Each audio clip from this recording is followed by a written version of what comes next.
It was 3:15 a.m. when the call came in, and at that hour, most people are fast asleep. But not me. I was a patrol officer, still wide awake, half drunk on caffeine and the adrenaline that always pulses through my veins when the city falls silent. Unit 12, we got a 10 to 50, possible 10 to 33 at the old warehouse on 12th, respond ASAP. My heart skipped. I knew that warehouse.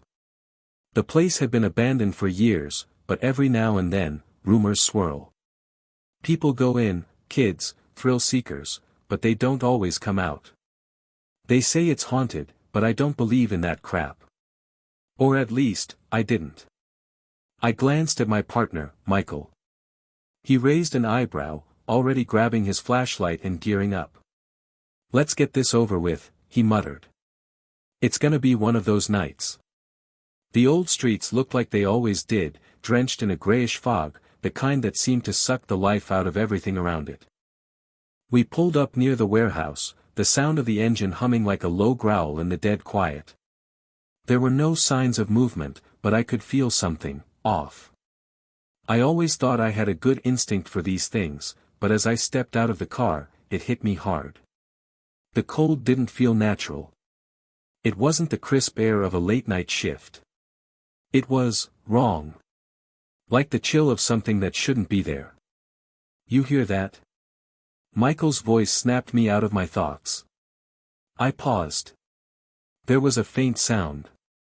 A scraping noise, like metal on concrete. It was coming from inside the warehouse. "Probably just a rat or something," I said, though my own voice trembled slightly. We moved closer, both of us staying low. I could see the outline of the warehouse through the mist. The door, usually locked tight, was slightly ajar, a sliver of darkness waiting for us. My hand hovered over my gun, the weight of it oddly comforting. We stepped inside. The smell hit me first, stale air, damp, almost metallic, like something had been rotting in there for a long time. The scraping sound was louder now, echoing off the concrete walls, sending a chill down my spine. "Stay sharp," I whispered to Michael, who was already a few steps ahead of me, his flashlight cutting through the thick darkness. We crept deeper into the warehouse, my boots grinding against the cracked floor. The place was cavernous, the beams overhead sagging under the weight of years of neglect. Broken windows, shattered glass littering the ground, and piles of debris scattered everywhere. It felt like the kind of place you wouldn't want to be alone in after dark. Another scraping noise, but this time it was closer, right behind us. I spun around, heart racing, but there was nothing there. Just the shadows, stretching in ways that didn't make sense. I felt my skin crawl. "Mike, did you hear that?" I asked, trying to keep my voice steady. But he didn't answer. I turned back to him, but he was standing still, staring into the darkness with a vacant expression. His flashlight flickered, and for a split second, I saw something moving in the corner of my eye. A shape, tall, thin, and wrong. "Michael?" I reached out to grab his shoulder, but my hand froze before I touched him. The air around him felt dense, almost suffocating. Suddenly, his body jerked, snapping back to life. He turned to me with wide, panicked eyes. "We need to get out. Now." His voice cracked, and that's when I knew. He wasn't scared of some homeless guy or junkie hiding out in the warehouse. This was something else. Something real. I didn't even have time to ask what he meant before he took off, running towards the exit. I followed instinctively, heart pounding in my chest, but when I reached the door, it slammed shut in front of me. I pulled at the handle. Locked. Shit. I looked around, desperate. There was no way we were trapped in here. There had to be another exit, another way out. I spun around, trying to figure out where Michael had gone, but there was only silence now. The scraping sound had stopped. But now there was something else. A low, guttural hum. Like a voice. A whisper. "Help me. The voice echoed from somewhere deep in the dark, distorted and warped, as if it came from the walls themselves. I froze. I stood there, frozen. The whisper echoed again, more distinct this time. "Help me." It came from the far end of the warehouse, deeper in the shadows. I felt a cold sweat break out across my neck, my breath shallow and ragged. The air felt heavier now, like it was pressing down on me, suffocating me. Michael was nowhere to be seen, but the door I had just tried to open remained locked, unyielding. There had to be another exit. There always was in places like this. I wasn't about to be stuck here, not with whatever the hell was happening. I took a deep breath and, despite every nerve in my body screaming at me to run, I moved towards the source of the whisper. Each step felt like it took forever, and the hairs on the back of my neck stood up, alert to every sound in the dark. My flashlight flickered as I moved, casting long, creeping shadows across the walls, making the place look even more sinister. I reached a narrow hallway at the back of the warehouse, barely wide enough for me to turn around in. The hum was louder now, vibrating in my chest like it was coming from inside the walls. I reached out, pressing my hand against the cold surface, hoping for some sign that I wasn't completely losing it. Then I heard it. A low, scraping noise. Right behind me. I spun around, gun drawn. My heart was hammering in my chest, and the flashlight bounced erratically across the walls, but there was nothing. The hallway stretched on, endless and empty. I was losing my mind. But then the whisper came again, clearer this time. "Help me. Please." It wasn't a voice. It was more like a thought, something that seemed to seep into my head, making me feel like I was being drawn in. "Who are you?" I shouted into the darkness, trying to steady my trembling hands. "What the hell do you want?" The only answer was silence. But just as I was about to take another step, I caught movement out of the corner of my eye. There, at the far end of the hallway, was Michael. His eyes were wide, glazed over, staring at nothing. He was standing completely still, his body unnaturally rigid, like a mannequin frozen in place. He didn't even blink. "Michael?" I called out, my voice strained, but he didn't respond. He didn't move. It was then I saw it, something was crawling out from behind him, slithering along the floor like a shadow made of darkness itself. I took a hesitant step forward, my flashlight shaking in my hand, but the beam of light barely seemed to penetrate the thick darkness surrounding Michael. The thing that was slithering toward him was so subtle at first, like a long, fluid shadow stretching across the floor, its shape constantly shifting as though it was made of the night itself. It was moving with an unnatural speed, its form twisting, reaching toward Michael like it had some kind of unholy intent. "Michael!" I yelled, this time louder, more desperate, but there was no reaction. It was like he was in some kind of trance, completely unaware of the thing crawling toward him. The shadow-like entity reached Michael's legs, wrapping around them as if it were a sentient coil, and for a moment, I thought I saw something flash, a pair of eyes, cold and lifeless, in the blackness of the figure. I took another step forward, but the moment I did, the thing froze.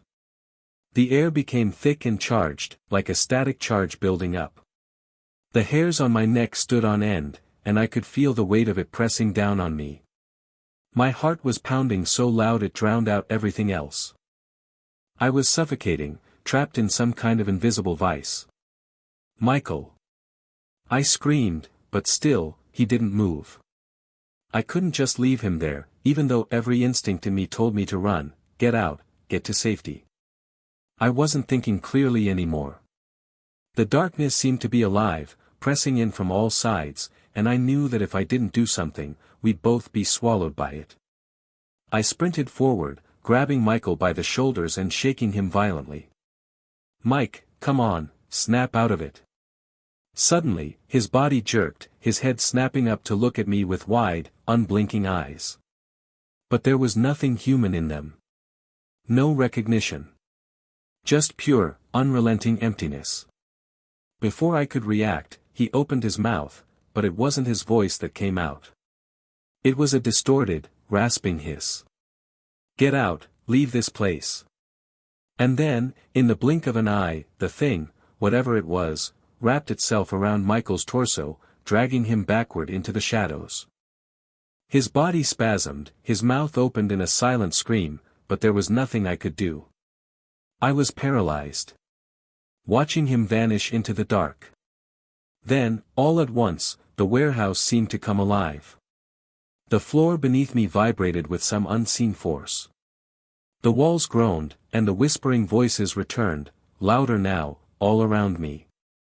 The room began to close in on me, like it was constricting, suffocating me. I had to get out. I couldn't breathe. The air was so thick it felt like I was trying to inhale through a wet cloth.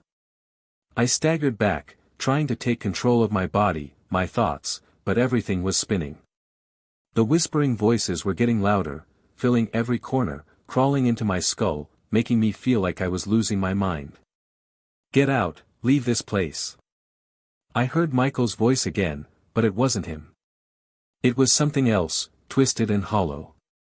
The voice reverberated in the walls, in the very ground beneath my feet. My flashlight flickered, casting strange, disorienting shadows on the broken warehouse floor. I had to move. I had to get out. There was no time to think. My hands were shaking as I pulled at the door again, my heart racing. I had no idea where Michael was anymore, whether he was still alive or if that thing had taken him. There was no sign of him.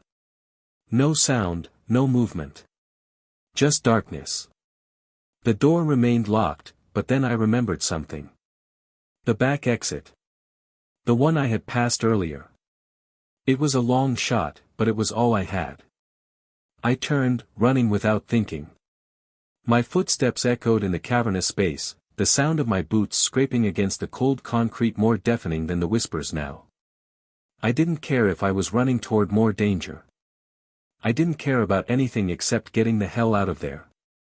I reached the back hallway, the one I had barely noticed before. The flashlight beam barely illuminated anything ahead, but it was a straight shot. I sprinted down it, pushing myself faster than I had ever moved before. Then, I heard it.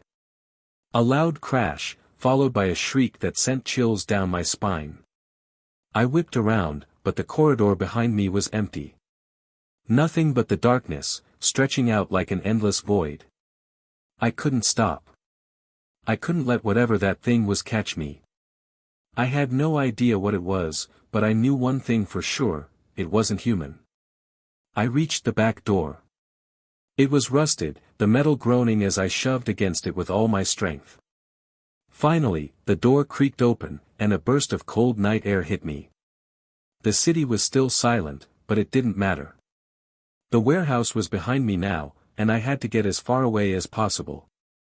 I took a few steps into the open, panting, but then I froze. Standing across the street was Michael. But it wasn't really him.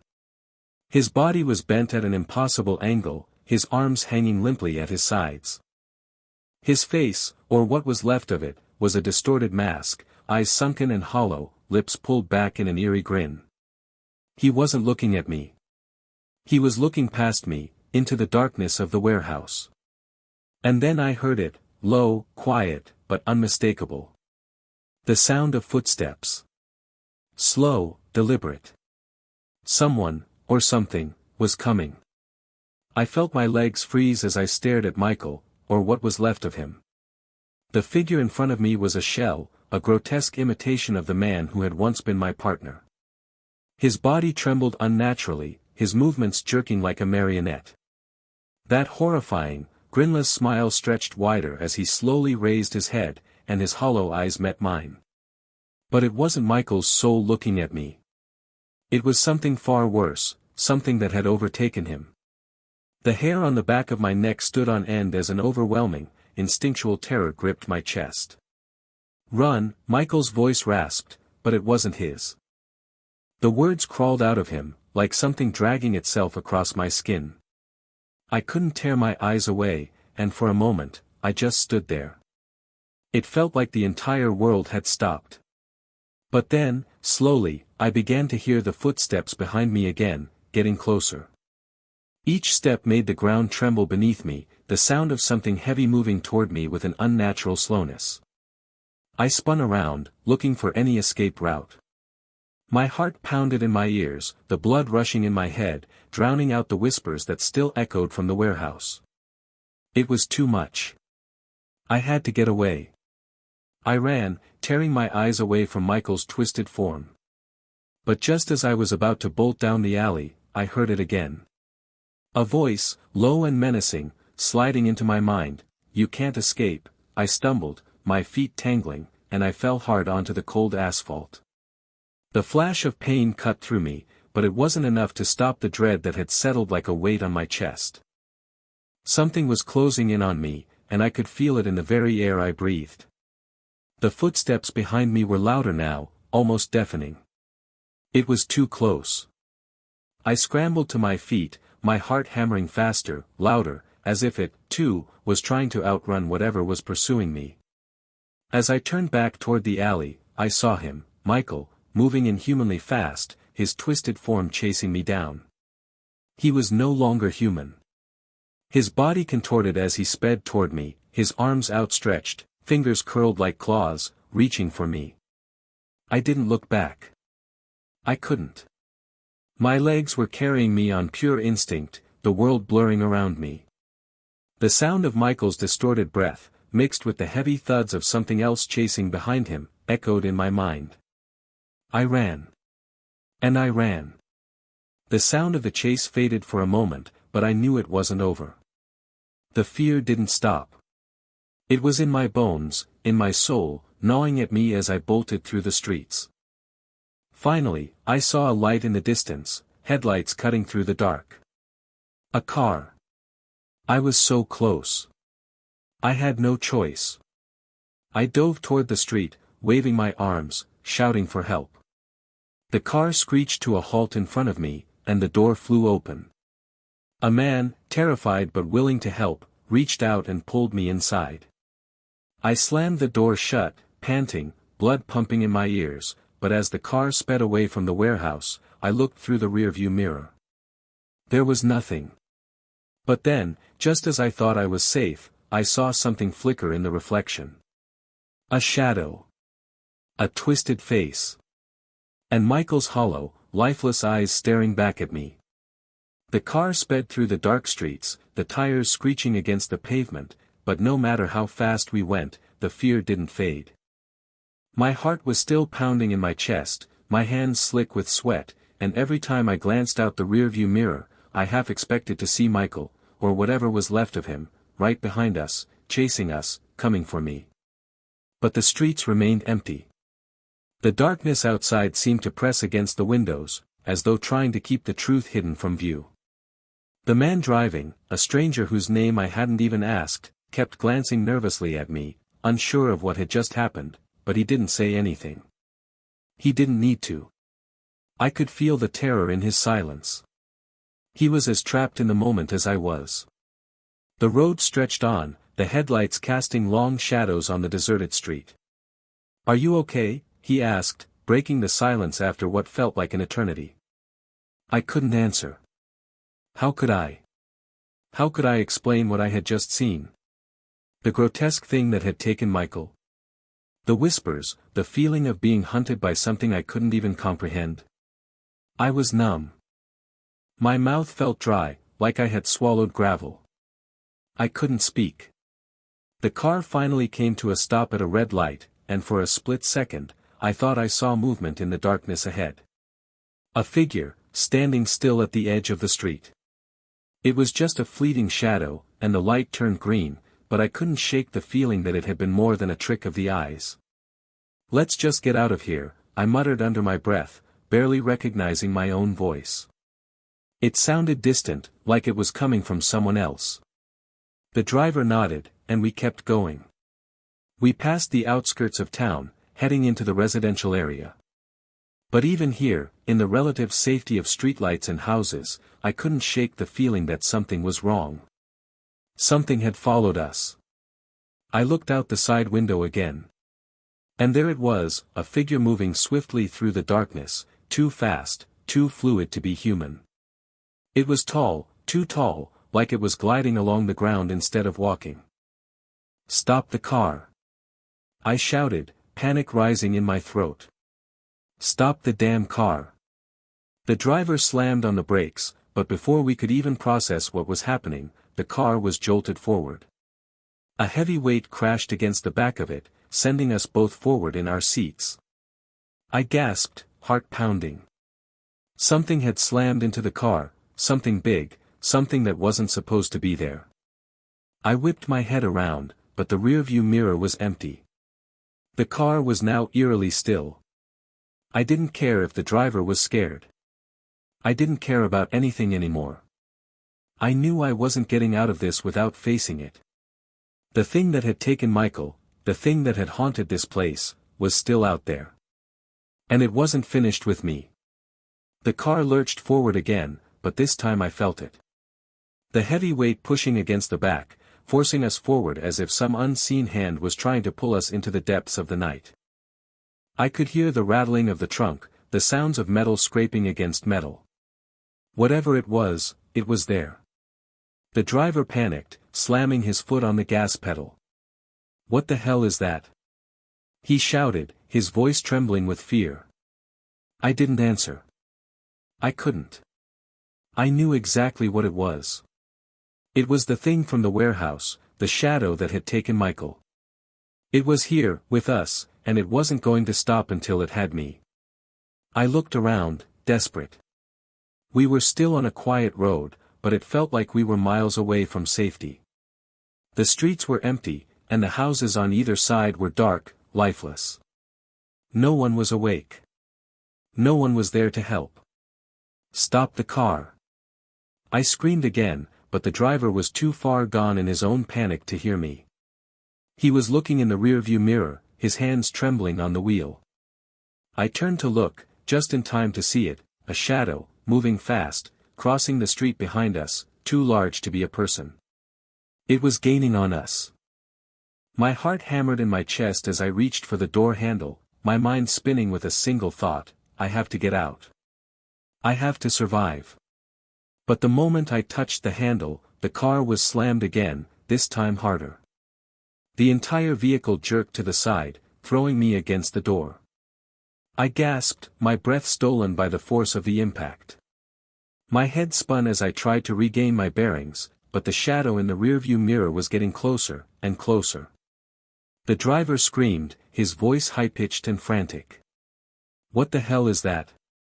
I turned to him, my eyes wide with terror. "It's not real. It's not human." Before I could finish, the rear window shattered. Something crashed through, its long, skeletal fingers reaching in, grabbing for him. The man didn't have time to scream. His body was pulled back with a force I couldn't comprehend, disappearing into the dark. I screamed in horror, slamming my body into the front seat, trying to shield myself, but there was no escape. I could feel its presence now, right behind me, its cold breath brushing against my neck. I knew then that if I didn't act, I wouldn't make it. It was going to take me, too. I grabbed the gun from the glove compartment, Michael's gun, and with trembling hands, I spun around, aiming for the shadow. My eyes locked onto the blackness that had now filled the back of the car, and I squeezed the trigger. The shot rang out, deafening in the confined space. For a moment, everything went still. But then, to my horror, I saw it. The thing was still there. The bullet had passed through it, but it hadn't stopped it. The creature was composed of darkness, its body was fluid, like smoke, constantly shifting and reforming. It didn't bleed. It didn't feel pain. And as I watched in frozen terror, I realized there was only one way to survive this nightmare: I had to destroy it. But how? The shadow reached for me, its claws closing in, and I knew I had only one chance left. I knew there was no way out. No escape. My hands were shaking as I raised the gun again, but deep down, I knew it wasn't going to stop it. I could feel it, it knew I was scared. The creature thrived on that fear, and I had given it everything I had. But in that moment, something strange happened. The shadow hesitated. Just for a second. I wasn't sure why, but I felt a sudden spark of clarity. My terror faded just a little, replaced by a surge of defiance. I wasn't going to die here. Not like this. Not at the hands of some creature born from darkness. The shadow loomed closer, but as it did, something caught my eye, something strange, something almost human in its shape. There was a flicker, a weakness in the dark mass, like it was shifting. It was vulnerable, somehow. In a split second, I understood. I didn't need to shoot it. I needed to destroy the source of its power. The warehouse. The place where it had first come to life. It was tethered to that place, bound by whatever cursed force had awakened it. Without thinking, I ripped my seatbelt off and dove for the door. The creature screeched in response, its claws tearing through the air, but I was already out of the car, stumbling into the street, running as fast as I could. I didn't know if it was chasing me or not. I didn't dare look back. My mind raced as I ran through the dark streets, my breath ragged, feet pounding the pavement. The warehouse had to be just up ahead. I could feel it, the connection. It wasn't just Michael that it wanted. It wanted me. It wanted anyone who stepped too close. I turned the corner, and there it was. The warehouse. Looming over me like a dark giant, its broken windows staring at me like hollow eyes. The air around it was thick, almost suffocating. The temperature dropped sharply, and I could feel the weight of the evil inside pressing down on me. I knew what I had to do. I raced toward the front door, the one that had been locked earlier. This time, I didn't stop. I slammed my shoulder against it, the wood splintering with a loud crack. I didn't care about the noise. I didn't care about anything except getting to the heart of it. Inside, the place was even darker, colder. The air was thick with rot, and I could hear that faint, scraping noise again. But this time, it wasn't distant. It was close. Too close. I sprinted deeper into the warehouse, the ground beneath me shaking with every step. I had no plan. No strategy. But I knew I couldn't let it pull me back into its twisted grip. And then I saw it. The shadow. It was hovering in the center of the warehouse, its tendrils reaching out like claws. Its blackness swallowed the light, turning everything around it into a void. I reached for the gun again. My last chance. But before I could raise it, I felt the air shift behind me. A presence, cold and suffocating. I turned. There, standing in the doorway, was Michael. Or what was left of him. His body was twisted and broken, barely human anymore. His mouth opened, and the same distorted voice echoed from deep within him, "Leave, now." I couldn't take it. I couldn't stay. In that instant, I remembered something, the light. The streetlights outside. The flash of headlights I had seen earlier. It wasn't the darkness that had power here. It was the light. The light was the enemy of the shadow. I had to bring it into the light. With every ounce of energy I had left, I rushed toward the nearest window. I didn't care if it was broken. I didn't care about the glass or the pane. I threw my shoulder into it, shattering it with a loud crash.